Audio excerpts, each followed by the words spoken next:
Hi, friends. In this series of videos, I'm going to share some of the work I do with a very, very special school district, the Beaufort Delta.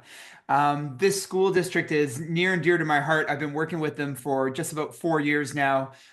Dear friends, colleagues, and the work is thorough. And as you can see, the Beaufort Delta is in a unique setting. It's one of Canada's most northerly school districts. And schools are very much spread across the Beaufort Delta. Regionally, a lot of them are fly-in only. Some of the schools are quite small. They serve small towns, small villages, small populations. And the Beaufort Delta is very special, partly because of the communities of which the Beaufort Delta serves. A large portion of the families are Indigenous. And with that come really amazing values, beliefs, identities, and stories that the school district has embraced in our planning, in our programming, in our commitments, and in our objectives and strategic plan. So, several years ago, the Beaufort Delta approached me to support them in adopting more of an inquiry stance. And very much looking at the curriculum and looking at the learning through a land-based, localized lens where we start with the identities of which we are serving. And teachers are planning to these identities through land-based experiences, inviting local learning guides into the classroom as often as possible. And I support the district in a myriad of ways. And one way that I support the district is through kind of a cohort model where we invite teachers to come be a part of a bit of a teaching community. Across the school year, we participate in workshops, conversations, collaborative inquiry, and we meet every 4 to 6 weeks online here. And at the end of the year, we engage in what we call a celebration of learning, a share out, where teachers from the Beaufort Delta who have been a part of these cohorts come together virtually and they share a little snippet of their learning journey. And every year, these shareouts are a highlight, the honesty, openness, reflection, vulnerability, and impact of these teachers thinking and planning on student learning, but also on their own learning. It's heartwarming, it's informative, and with their consent, I can share some of those recorded reflections with you here. So I hope you appreciate these, share outs. You're going to be introduced to some dear colleagues, Erica Thompson, Steve Dagar. They helped me facilitate this learning, being from the Beaufort Delta themselves. You'll hear us consolidate some of the teachers sharing, and you get to meet some amazing colleagues from the Beaufort Delta. You get to see into their classrooms. The shareouts are roughly 12 to 20 minutes long. So, get comfortable, sit in, get a cup of coffee or tea. And I invite you just to listen to their reflections, be inspired by the impact that they've helped facilitate, and listen to their own growth, their own learning. And I'm sure you're going to find it not just informative and inspiring, but also deeply helpful for your own practice. And I encourage you at the, outset of watching a video, consider what you may do in your own practice, having learned from these amazing colleagues, these students, their families, these communities, and how this learning might impact you to do something different, to let go of something, to embrace something, and to center something different in your practice. So enjoy. From my heart to yours, I'm really inspired by these teachers and their sharing and the learning that the students facilitated, and I'm sure you're going to enjoy it too. Okay. So I kind of looked at this final share out a little bit differently. Not that I didn't want to talk about all the provocations and the inquiry. I really wanted to narrow in on one particular thing that part of that actually got me really excited about through the whole network. And that is feedback. I really found feedback was such an impactful change to my daily practice. And I I had some success, I had some challenges, I had some struggles, but I saw student work improve considerably just by doing consistent feedback throughout a project, and their work quality increased. I saw work quantity increased for grade threes. They started writing more. They started going back and actually editing without me having to tell them to. There's some those changes were really big, and I also find feedback to just be a challenging thing for, I think, a lot of adults even. We struggle when we get told hey, you need to fix this. We view feedback oftentimes as a personal attack rather than just something to fix. And especially in the early primary ages, if we can teach a young generation of students that getting told to improve something isn't a mark against their character or against their intelligence, but just something to work on, that's really, really important. So the one that I really focused in on was the feedback split into three categories: the kind, specific, and helpful. I used it a whole bunch of times, multiple different subjects, and I really want to talk about how one strategy can be used everywhere, not just for writing, not just for math, not just for social studies, but it can be used everywhere. And I think that's really important because I think we often we put a strategy in like into a pigeonhole of this is a great social studies strategy. And we don't think about how that can be applied to, I don't know, art. We don't think about how it can be cross-curricular. And being a generalist teacher in the elementary, you teach everything. So you have to actually have strategies that apply to everything. And if you have a different strategy for every subject, you're teaching 10 strategies. Where if you have one strategy that works really, really well and the students are used to it, then you don't need to teach. You can then, they kind of jump in already halfway through.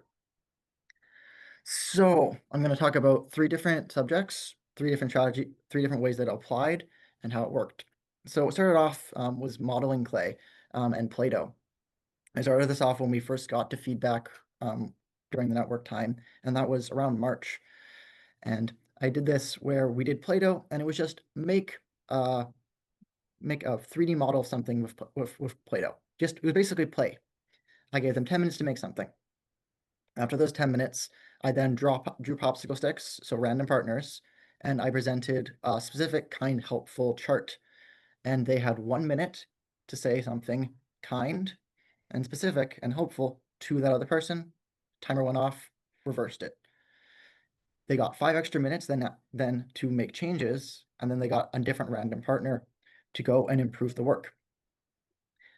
We got really great work. You can see down here, that's one of my students, that's their little muskrat. Like that's a grade 3. They did texture, like they used a toothpick, they used like a little toothpick. They asked for toothpicks purely because they're like, I want to add detail. And it's beautiful. They're thinking about how they can add sort of the scene and the setting. Like it was great. It also can be applied to writing. So we did an informative report on species of birds. That was really quite recently. And during the rough drafting part, before they were able to go on to their good copy, before they were able to go over, they had to check in and have a friend give critical feedback. This was really great because my really strong students could develop some independence, and they went and found that partner. They went and got that feedback, where I could then help a student that maybe still I'm scribing for, or we're still doing pictorial representation, and I can really help them through that. And the other students can get a little bit of independence, which was really, really helpful just in terms of management, because it meant I didn't have to put out 10 fires of I'm done, and another student is I haven't written anything yet. And said the students that are done are already going back into that feedback loop. We also used it for a spring concert. Elementary teachers, we have to do spring concerts and stuff. That's part of our job. And we were doing a dance. We were doing Staying Alive by the Bee Gees, and it was really fun. But before we went to go and present, I wanted them to, first of all, see what the dance looked like, but also got to practice it. So we did a lot of practice in our room, and right near the end, we did popsicle stick drawing of 3 students that got to watch, and they got to then give feedback of what was good, what needs to be improved. And they're like pointing out, hey, your hands aren't in the right spot. You're not extending your arms out enough. Like very like almost dance technical terms. But it was really helpful for them to be aware of what they themselves are making mistakes on, but also pointing out to the students of, oh, that person isn't trying, and we can kind of maybe encourage them. So it was really, really helpful. Finally, this also applies to social emotional. And I did this actually just just last week because I've been having issues with my class of being kind to each other. It's just been some problems. I'm not going to go into that, but we did basically conflict resolution strategies of we generated on the board some different conflicts we have in our class, both inside and out. So like fighting over having if someone stole my pencil, or outside not being responsive when someone tags you. Like, oh, I didn't get tagged. Grade 3 problems, but we need grade 3 solutions. And I then had them they then had to make a play. They made a play where they picked one of these scenes, they acted out that play, and they had in their play, they had to go tell me the conflict, tell me how you would apologize to each other, and then finally, how would you figure out a solution so this wouldn't happen again? They then came up and presented that in front of the whole class. And afterwards, I would then lead a feedback of, okay, what did we like about their presentation? Some of them were being goofy. So they were able to laugh about what was funny. They're also able to go, hey, they didn't really do a good apology. They're able to say that because sometimes they're being goofy about the apology or they weren't apologizing for the right thing. And even then the solution of, okay, was that solution realistic or what could we do better with it? And I noticed that they were being more self-critical of what they could improve on, but also the feedback got better. The first time they were a little bit like, "Oh, this is funny." So a couple of responses, but by the last presentation, the whole class had their hands up because they wanted to tell, "Hey, you could have done that better. You could have improved that." Um, or we'll talk about kindness next because that can still sometimes be a bit of a problem. So, um, some of our challenges we can have for feedback. For early learners, sometimes a mistimed piece of feedback, even from a teacher or a fellow student, can have really bad impacts on their morale. They can start if someone they put a lot of effort into a writing piece and you only have critical feedback, they can get discouraged. So you'd be really careful about how we do that. Um, Also, when we have literacies, when we have the sentence starters on the board, um, sometimes our students can't necessarily read what those sentence starters are. So what we view as a helpful strategy is just more discouragement. In grade 3, it's not as often, but I can see that being a bigger problem as we go down the grades. Motivation of student work can be at very different levels. You can have a student that's presenting, like producing really great grade quality work. Other students that are a lot lower, if they're giving each other feedback, that's the same thing as me giving feedback to a really good artist. I'm not a really good artist. I'm going to be like, it looks great. That's not helpful to them. But they might be able to give me a lot of good feedback of what to improve as long as they can be kind about it, but making sure everyone actually benefits from this process. And it's not just, it just so actually everyone benefits. There's also, of course, always bullying possibilities over responses. You could have the issues of if people aren't kind, or the wrong person says the wrong thing, you could then cause a conflict that's going to happen later down the line, maybe outside, maybe after school. You have to be really careful about when you're doing it and making sure that you've built a safe space in the classroom. Just it's something to be aware of. I think most people build a safe community, but it is definitely something to be aware of and make note of. Okay, now I'm looking at next year because that's how my brain works. So for me, I want to be introducing feedback right into community of learners. So I'm thinking, how can we, if we're doing art project in community of learners at the beginning of the year, how can we start doing this feedback loop right then? Maybe this is Orange Shirt Day. Maybe this is Orange Shirt Day poster. Maybe we're doing designs and we're giving each other feedback. So that way we're introducing this really early, kind of building up to the midpoint of Wisdom Fest of how can we give feedback for our own class project. Gordy's talked about his Wisdom Fest project, but how do we build that feedback into making sure our class project has got the feedback to improve? And maybe also, and this would be more of a school-wide, I will talk to my own school team on that, but how can we give feedback to each other's classes? For example, Gordy and I might go and give each other's class feedback so we can present a second time, and well as, hey, what can you improve? What can you fix? What would be great to see? And then making it so feedback is integrated as just standard routine. It's not a special day that's a feedback day. Every day is a feedback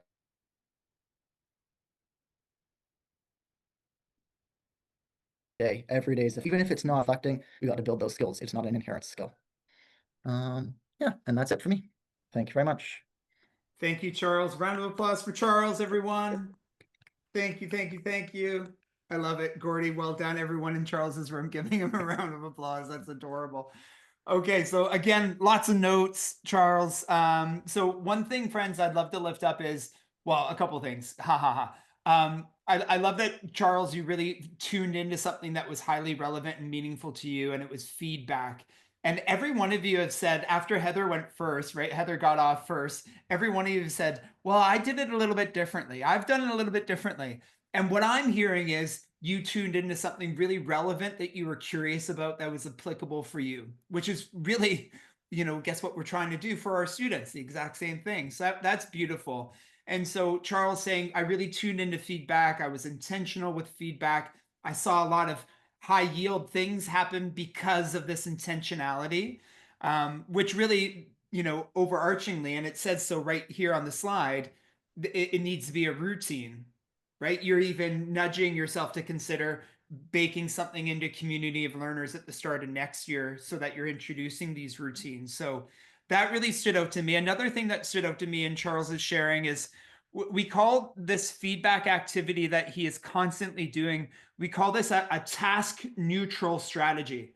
A task neutral strategy, meaning that the experience that Charles is facilitating can apply to any task, right? It could drop into any subject area. And who benefits from that the most? The child, I'm yelling at you, forgive me, the child benefits the most. Why? Because they're learning how to learn, they're learning how to reflect, they're learning how to give feedback. And then they can drop that skill into any task, which is lovely. In fact, so much of the things that we've heard so far have been task neutral. You're doing it and you could fill it in with perhaps any content area and any task. That agility is so, so lovely. So, and then the last piece I want to share that I got really excited about, Charles, was the application of feedback to the social emotional piece. You notice something in terms of behaviors and interactions and friendships, and you said, well, let's make that the learning and let's do these little skits and have it be really relevant and interesting to you all. And I just love that your noticing was tuned in and you grabbed it and you went with it with the students, which is something we've heard Heather and Amy and Jordy share as well. So appreciate you, Charles. Steve, how about you? Anything you'd like to unmute and share from this feedback or from this feedback Yeah, just from one this very sharing specific here? thing. I do want to echo Trevor and Charles. I love that you did focus on feedback and relayed that. But I think that's really cool. But the one very specific thing that stood out to me were the sentence stems that you gave for the students. And I think that is so key when we want our students to do a specific task, especially when we're responding to something. And your grade 3 kiddos having those like sentence starters or conversation starters, if you will, I think is really key to help guide them uh, to having those discussions. And listen, you made the point yourself. Uh, you can dance around the idea of being too critical or just always critical. And so looking at those kind sentence Yep. starters, like what a wonderful way to like incorporate the positivity so the kids don't just feel so bogged down. Yes, when we're talking about work and we're trying to do better in our work with our students or with us as teachers, we have to be open to the how can I make things better, but to frame it in such a positive way, I think is super key. So thank you so much for that. And it just reminds me, it's a nice little reminder that our little kiddos can also do hard things, and I know conversations can be tricky in grade 3.